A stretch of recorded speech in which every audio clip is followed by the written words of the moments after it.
Hello everyone, good morning, welcome back to our channel. তোমরা সবাই কেমন আছো? আশা করছি তোমরা যে যেখানে আছো ভালো আছো, সুস্থ আছো, আর আমরাও কিন্তু বেশ ভালো আছি। তো আবারও চলে এলাম নতুন একটি ব্লগ নিয়ে। আশা করছি ব্লগটি তোমাদের খুব খুব ভালো লাগবে। তো আমার চ্যানেল ডোনাস লাইফস্টাইল ব্লগে তোমাদেরকে আরও একবার ওয়েলকাম জানিয়ে নতুন একটি ব্লগ কিন্তু শুরু করছি।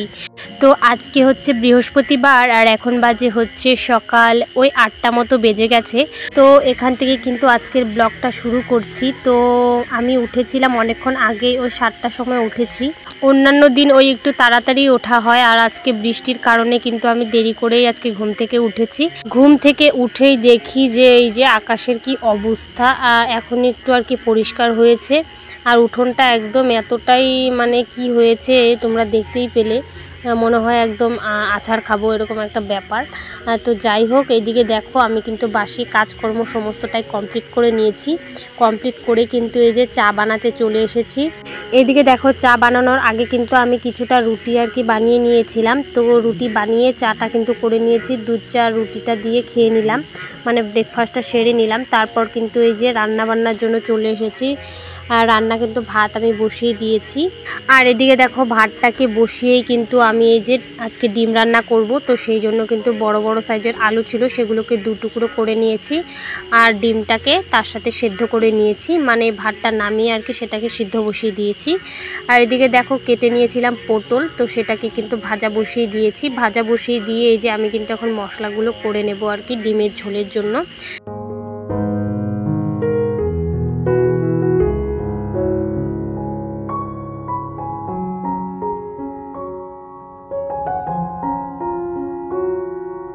তো দেখো, এখানে ঝোলের জন্য যে আলুগুলো সেদ্ধ করেছিলাম সেগুলো পিস পিস করে কেটে নিয়েছি, আর ডিম সিদ্ধগুলোকেও ছুলে নিয়েছি, আর মশলাটাও কিন্তু রেডি করে নিয়েছি।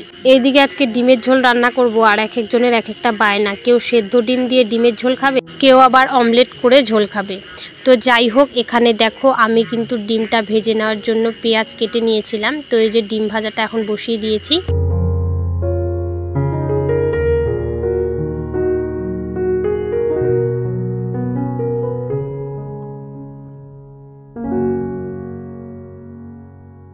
এদিকে দেখো, অমলেটটাও কিন্তু আমি করে নিয়েছি, আর যে সেদ্ধ ডিমগুলো ছিল সেগুলো কিন্তু আমি ভেজে নিয়েছি।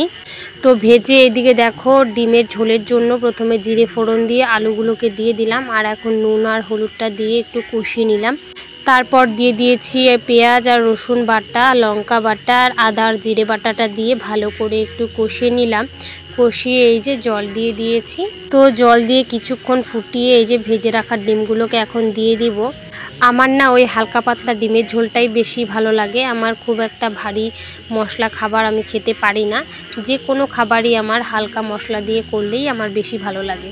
তো এদিকে দেখো, ডিমের ঝোলটাও আমি করে নিয়েছি। তো এদিকে রান্নাবান্না কমপ্লিট করে রান্নাঘরটাকে ভালো করে গুছিয়ে পরিষ্কার করে নিয়েছি। আর এদিকে কিছুটা জামা কাপড় ভিজিয়েছিলাম, তো সেটাকেও কিন্তু এখন কেচে নিয়েছি। তো কেচে এখন এই যে জলগুলোকে চিপে নেব, তারপর কিন্তু জামা কাপড়গুলো মেলেও দেবো।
এদিকে দেখো জামা কাপড়গুলো কেচে আমি মেলে দিয়েছি আর এই ঘরে চলে এসেছি। তো আমাদের ঘরটাকে তো আগেই গুছিয়ে নিয়েছিলাম, আর এই ঘরটাকে কিন্তু সকালবেলা মানে বিছানাটা ভালো করে তোলা হয়নি, তো সেই জন্য চলে এসেছি ভালো করে একটু গুছিয়ে নিতে। তো সেই জন্য এই যে দেখো বিছানাটা আমি ভালো করে গুছিয়ে নিয়েছি, আর এটাকে এখন ভালো করে ঝাড় দিয়ে পরিষ্কার করে নেব।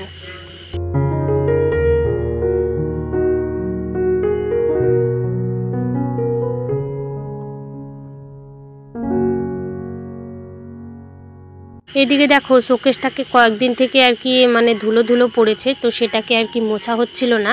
তো আজকে একটু সুযোগ পেয়েছি বলে আজকে একটু মুছেই নিলাম। তাছাড়া কিন্তু প্রতিদিনই আমি একটু একটু করে মুছে রাখি, তো কয়েকদিন থেকে একদমই মোছা হচ্ছে না। তো সেই জন্য কিন্তু এই যে একটু ভালো করে মুছে নিচ্ছিলাম শোকেসটাকে। তো ভিডিও করতে করতে একটা কথা বলতে ভুলেই গেছি, যে সমস্ত বন্ধুরা প্রথম থেকে আমার ভিডিও দেখে আসছো তাদেরকে অসংখ্য ধন্যবাদ জানাচ্ছি। আর যে সমস্ত বন্ধুরা আমার এই ছোট্ট ভিডিওটি আজকে প্রথম দেখছো, তোমাদের যদি আমার এই ছোট্ট ভিডিওটি কোনো কারণে ভালো লেগে থাকে তাহলে অবশ্যই লাইক কমেন্ট শেয়ার করে কিন্তু আমার পাশে একজন বন্ধু হয়ে থেকে যেও।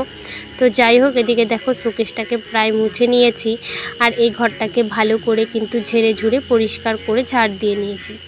এদিকে দেখো আজকে তো বৃহস্পতিবার, তো ঠাকুরের ঘরটা না মুছলেই নয়। তো আমাদের তো এই মাসে আমদুধ দিতে হয়, তো সেই জন্য কিন্তু আমদুধটাও আজকে দিয়ে নেব, যেহেতু বৃহস্পতিবারও আছে ঘরটাকেও পাল্টে নেব আর আমদুধটাও কিন্তু আজকে দিয়ে নেব। তো সেই জন্য একদম লেপে মুছে আর কি নিচ্ছিলাম ঘরটাকে।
এইদিকে দেখো না, কয়েকদিন থেকে বৃষ্টি হওয়ার কারণে সকালবেলা তো একদমই উঠোনটাকে ঝাড় দেওয়া হচ্ছিল না।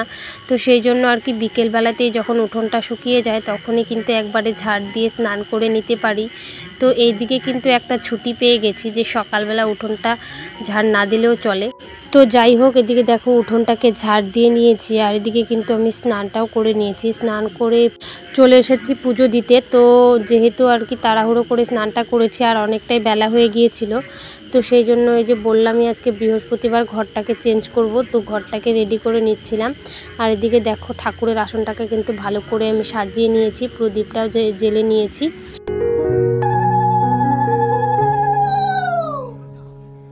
এদিকে দেখো ঠাকুরকে তো আমটা আগেই কেটে দিয়েছিলাম, তো দুধটা দেওয়া হয়নি, তো সেই জন্য কিন্তু এই যে দুধটা পরে দিয়ে দিলাম। তো ঠাকুর পুজো কমপ্লিট করে কিন্তু বিকেলবেলা একটু রেস্ট নিয়েছিলাম। তো তারপরে যে দেখো সন্ধ্যার পরে কিন্তু পড়াতে বসে গেছি ছেলেকে। তো যেহেতু 2 বছর পার হয়ে গেছে, এখন থেকে একটু একটু না পড়ালেই নয়, তো সেই জন্য একটু বসে পড়েছি। তো আজকের ভিডিওটা খুব একটা বড় করব না, তো আজ আসি, কাল আবার দেখা হবে। তো চলো টাটা বন্ধুরা, গুড নাইট।